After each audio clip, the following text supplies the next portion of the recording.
Hey guys, welcome back. So in this video, we shall move on to the next chapter, that's chapter 3. So in this chapter, we shall be discussing random variables.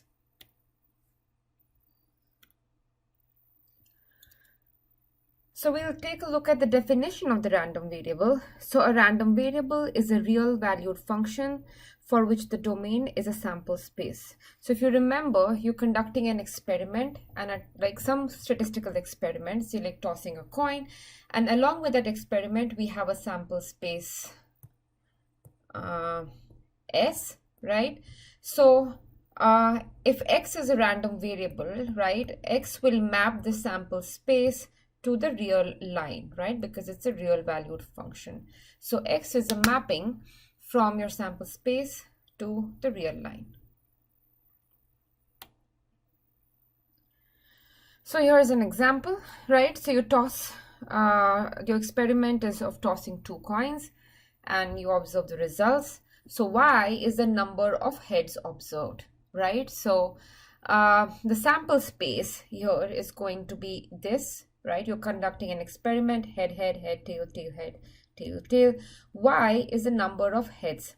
So Y is mapping, right, each particular point to a certain value. So Y is mapping this head, head to 2, head, tail, and tail, head, these 2 outcomes to 1, and this tail, tail to 0, right? Because there's no heads here.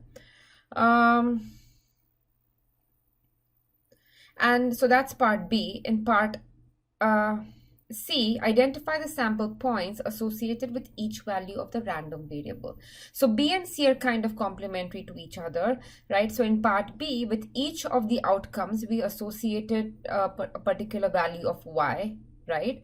And now we're going to do the reverse. So with each value of Y, we will associate a particular outcome. So if Y is equal to 0 means this is the sample space. Y equal to 1 means this is a sample space, and 2 means this is a sample space of 2. Sorry, not sample space, this is a point from the sample space, okay? So with each value of Y, we have associated a certain point from a sample space. Or in other words, you have associated certain events, right? Some notation. So the upper letter is used to denote the idea of this random variable, right? So Y according to the previous example, this Y is the number of heads, right? That's capital Y, and small y is used to denote a particular value that it can take. So in this particular example, Y could take values 0, 1, or 2, right? So capital Y stands for the random variable and small y for the particular value that it takes. Now this expression, y equal to y, so this basically refers to the set of all points that take this particular value. Okay, so for example, y is equal to 0 is going to be tail, tail, right? So I think I'll come back to this again. So I'll just quickly introduce the idea of a discrete random variable, right? So if y takes finite or countably infinitely many number of distinct values, then y is discrete.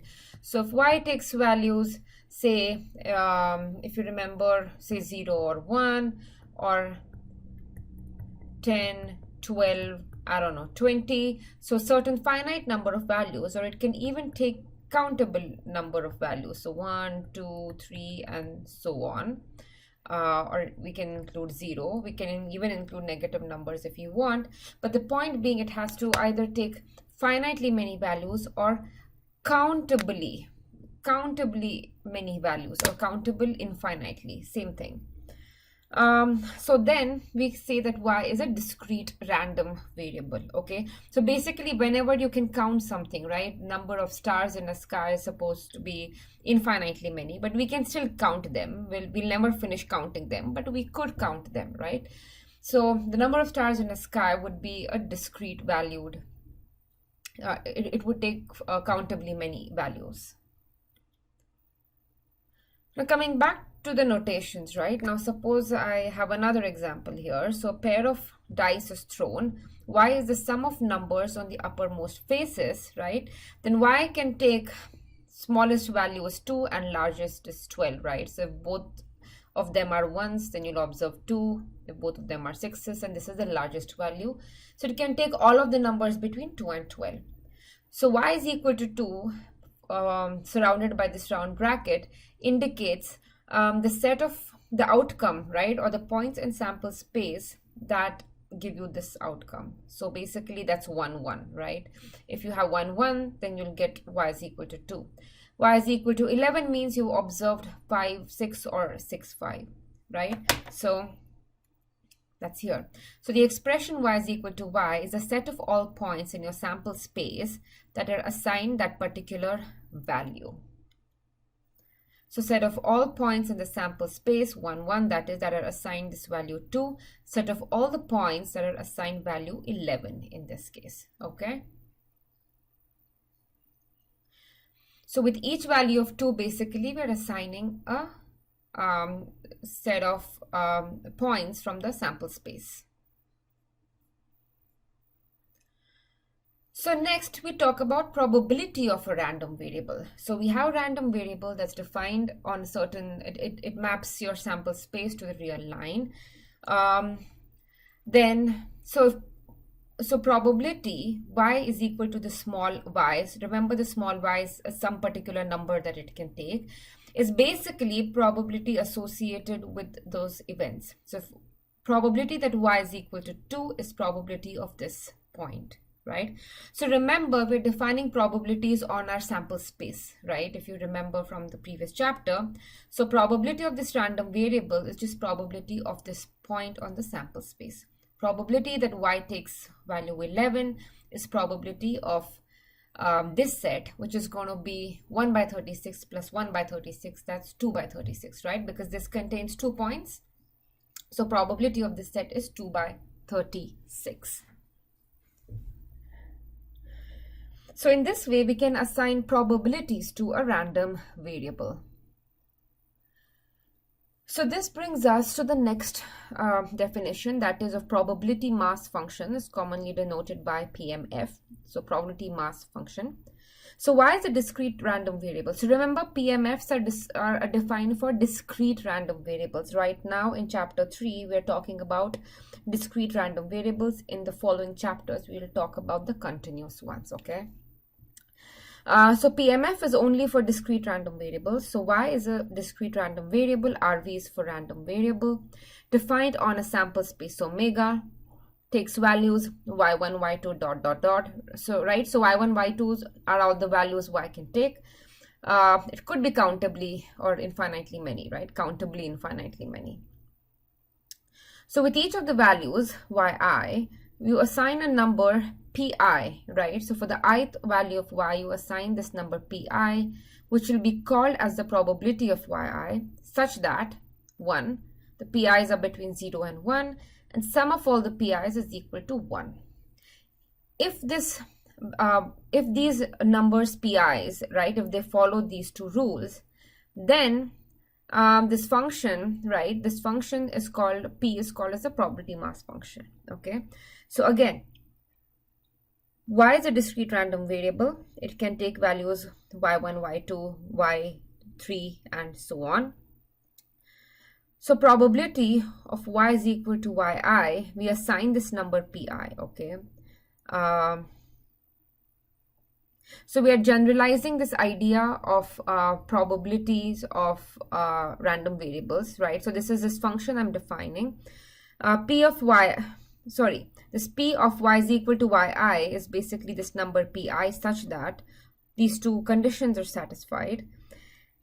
If they're satisfied, then this function P here is called as a probability mass function, okay? So why do we have this? So in the previous example, we were actually conducting an experiment, right, of whatever, tossing, rolling 2 dice. And we knew probabilities, right? So here I know what is probability of Y is equal to 2. That's probability of 1, 1, which is 1 by 36, right? So we observe the experiment. We know all of the probabilities associated with that experiment, right? And therefore we can use those to calculate the values of the random variables. Now, we don't really, so every time we talk about random variables, we don't have to think of the underlying experiment, right? So for example, if my random variable is number of accidents on the road, then y can take values, I don't know, 0, 1, 2, and so on, right? I mean, it can take possibly infinitely many values, right? But I don't know what is the associated experiment, right? Like how are we going to calculate probabilities for this random variable, okay? So therefore, we have this concept of probability mass function. So probability, so this P that of y is equal to yi, right?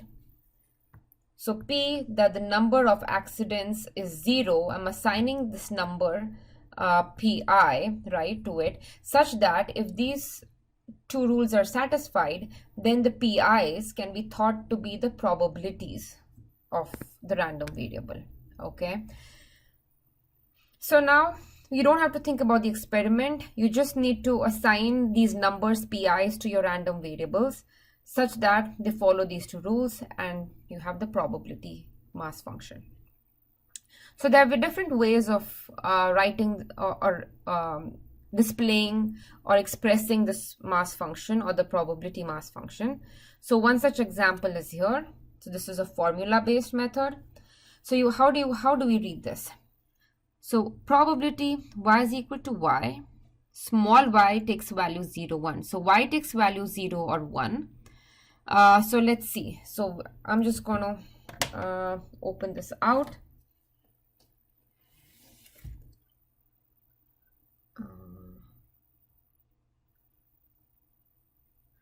So what was it? Probability y is equal to small y is equal to 0.5 raised to y, 0.5 raised to 1 minus y, y is equal to 0, 1. So I have, I need to go, yeah, y is equal to 0, 1. So this means y can take values 0 and 1. And this probability or this P of y is equal to 0 is 0.5 raised to 0, 0.5 raised to 1 minus 0, which is 0.5. Probably, or this, let me just check whether this is probability or not, right? So P of y is equal to 1 is 0.5 raised to 1, 0.5 raised to 0, 0.5. So this is basically P1 and this is P2, right? Y is taking two values, y1 and y2. y1 is 0, y2 is 1. P1 plus P2, which is 0.5 plus 0.5 is equal to 1. So this is a probability mass function. Or we can use a table. So yi's take value 3, 4, 5. The corresponding PIs are 0.2, 0.5, 0.3. All of them are between 0 and 1.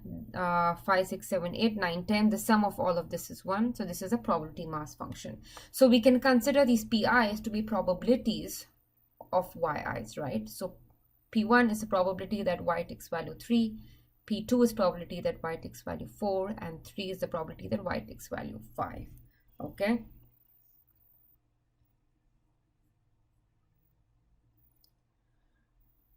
Okay, so a pair of dice is thrown. So you have two dice, you throw them. X is the sum of numbers on the uppermost faces, right? So we know that S will contain 36 elements, right? You throw the dice 2 times, 6 times 6, which is 36. So let's write this probability mass function, or let's write the probability distribution of X here, okay? So here we actually have the experiment. We have the probabilities associated with an experiment, and we can use those to calculate the probability distribution of the random variable, okay? So let's see. So xi, or the random variable x, can take all of these values xi. So it can take values 2 through 12. Associated with 2, I have this set. Its probability is 1 by 36. With 3, I have these two sets, and so on. So I don't even need to write this middle set, right? If I'm only interested in the random variable, all I care about is the values it takes and the probabilities with which it takes those values, right? So this is called as the probability distribution table, where you have the values and then the corresponding probabilities. Okay, now here you're given a probability distribution table. Okay, so this is a table. So find the value of k and find probability that x takes values greater than equal to 2. So we know that sum of all of these has to be equal to 1. So 3 plus 1, 4, plus 5, 9, 10, 11, 12, right? So we know that 12k is equal to 1. Therefore, k is 1 by 12, right? And x greater than 2 is basically x takes either value 2 plus 3 plus 4, that is 5k plus 2k plus k, that's 5, 6, 7, 8k, that's 8 by 12, right? That's 5, 6, 7, 8, 8 by 12.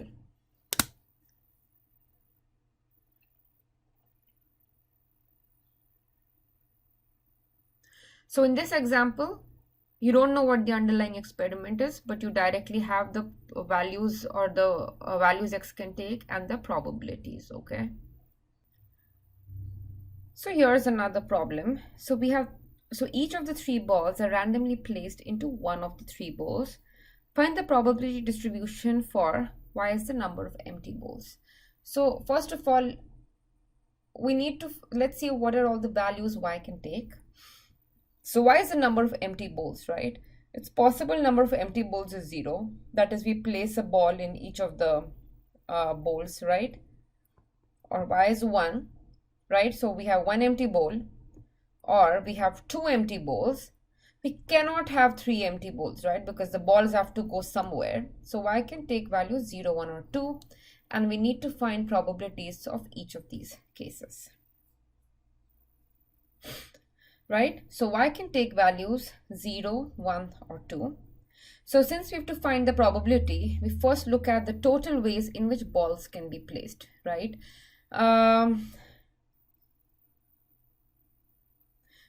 So for the first ball, right, you have 3 options because there are 3 balls.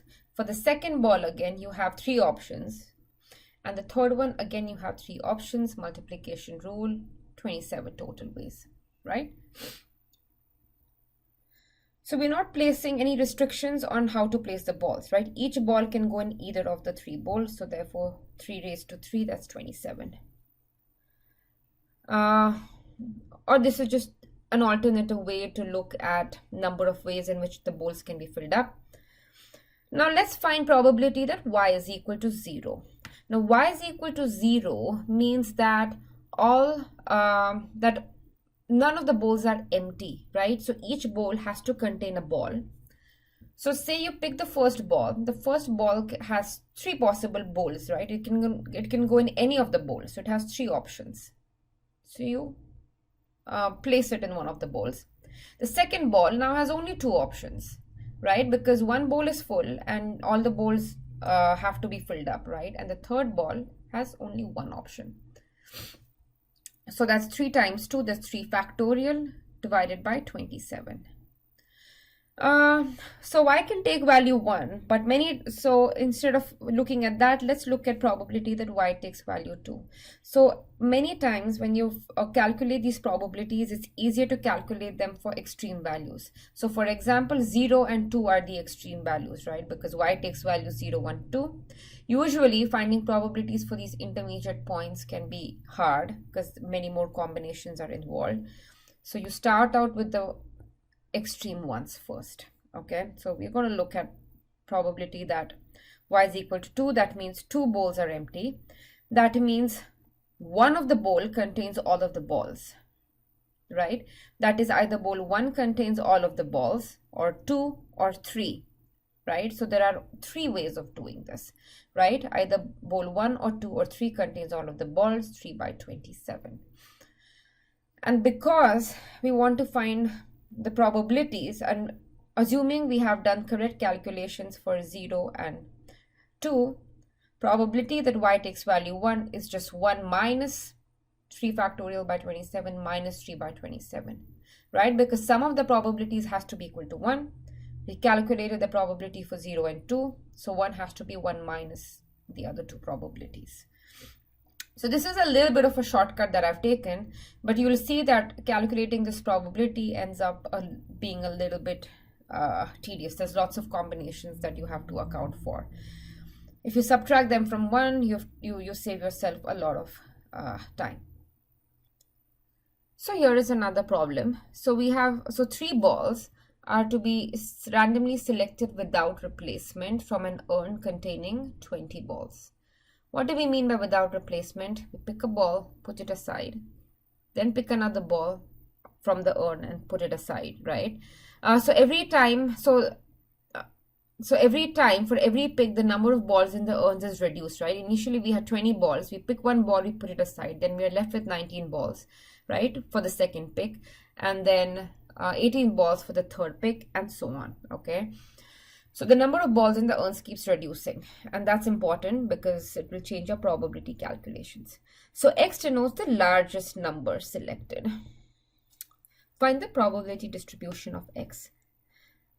Now, the first step is to find the values X can take, right? So we're picking 3 balls, right? So the lowest 3 numbers are 1, 2, and 3. So even if you pick the lowest 3 numbers, the largest value X has to take is 3. Okay, so the smallest value X can take is 3. It can take values 4 and all the way up to 20, right? It is not possible for X to take values of 1 and 2, right? Because after picking 1 and 2, you will pick another ball, and that will lead to a larger value. So X is a random variable that takes values 3 to 3, 4, and all the way through to 20. So let's look at the probabilities. Okay. So probability that X takes value 3. So what does it mean that X takes value 3? That means we have picked, so first of all, let's look at the denominator, right? We are picking 3 balls out of 20. So that's 20 choose 3 combinations, okay? So these are total ways in which you can pick 3 balls out of 20. Okay. Now for the numerator, right? X is equal to 3. So X is equal to 3. That means you've selected this exact 1, 2, and 3, right? You've picked this particular combination. So that's one possible combination out of all of these. So probability is 1 by 20 choose 3. X is equal to 4. So that means, so we have picked 3 numbers, right? 1, 2, 3. The largest one, right? So one of the numbers is 4. We know that, right? That means the other 2 numbers cannot be larger than 4, right? So the other 2 numbers, because remember X is the largest number. Our largest number is 4. That means for these 2 numbers, we have to choose from 1, 2, and 3, right? So that's 3 choose 2. So therefore 3 choose 2 divided by 20 choose 3. Similarly, X is equal to 5. That means our largest, we are picking 3 numbers. One of the numbers is 5. Other numbers have to be lesser than 5. That means we have 1, 2, 3, 4. 4 options to choose from. So 4 choose 2, right? So to generalize this idea, right, because you don't want to write this down for each possible number, this is a general way of writing it. Probability that X takes value I, right, I goes from 3 to 20, right, is going to be, so again, largest number is I, other 2 numbers have to be less than I. So we have basically I minus 1, right, 1 to I minus 1, all of these numbers. So remember, for this we had 1 and 2 to choose from. For 5 we had 1 through 4 to choose from, right? So we have basically 2 numbers to choose from I minus 1 number. So therefore I minus 1 choose 2 divided by this, okay? So you should learn to write answers more generally, right? So again, x is equal to I, 1, 2, 3, and I. That means I is the largest number that we have, and then we have all these smaller numbers to choose from, and there are I minus 1 smaller numbers, right? So I minus 1, choose 2.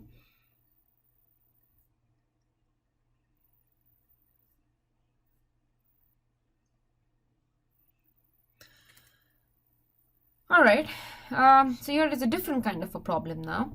So the probability mass function of random variable x is given by this formula. Okay, this means that I takes values 0, 1, 2, and so on, and probability that it takes values, say 1, is going to be c times lambda raised to 1 factorial. Probability that it takes value 2 will be c times lambda raised to 2 by 2 factorial. Okay, lambda is some positive value. Find probability that x is equal to 0 and probability that x is strictly greater than 2. X is equal to 0, plug in, right? I is equal to 0, right? So you get what? C. But we don't know what is the value of C, right? Like, so we're going to try and find the value of C next. So we know that sum of all the probabilities has to be equal to 1, right? So this is the sum of all of the probabilities. So remember, I takes values 0 through to infinity, right? Here, 0, 1, 2, and dot, dot, dot. That means it goes all the way to infinity. So C lambda raised to I factorial, this sum has to be equal to 1. So that's what I've written here. C is a constant, right? The summation is over I, right? C is a constant, so you can pull that out. So you get this. Now, if you have, I don't know, probably seen this in calculus, real analysis, I'm not sure which course, but this is equal to e raised to lambda, okay? And if you study the Taylor's expansion, you definitely know this. So e raised to lambda is this summation, okay? So therefore, C is e raised to minus lambda, okay? And lambda is some number that you know. Our interest here is to find C, okay? And later when we look at some specific examples of distributions, this we'll actually see this e raised to lambda occurring in the probability mass function, okay? So this is related to the Poisson distribution, I think, yeah. So x greater than 2, that means x takes values 3, 4, 5, 6 all the way to infinity. We cannot sum all of those values, but we know that probability of this is 1 minus probability of its complement. So complement of x greater than 2 is x less than equal to 2. And that's 0, 1, and 2. Okay, and this we can calculate, or we can write the expression for this. So remember, x is not included here. So in the complement, sorry, 2 is not included here. So in its complement, 2 has to be included, right? So it's strictly greater than 2, 1 minus x less than equal to 2. All right, so that's all for this video. I will see you in the next one. Bye.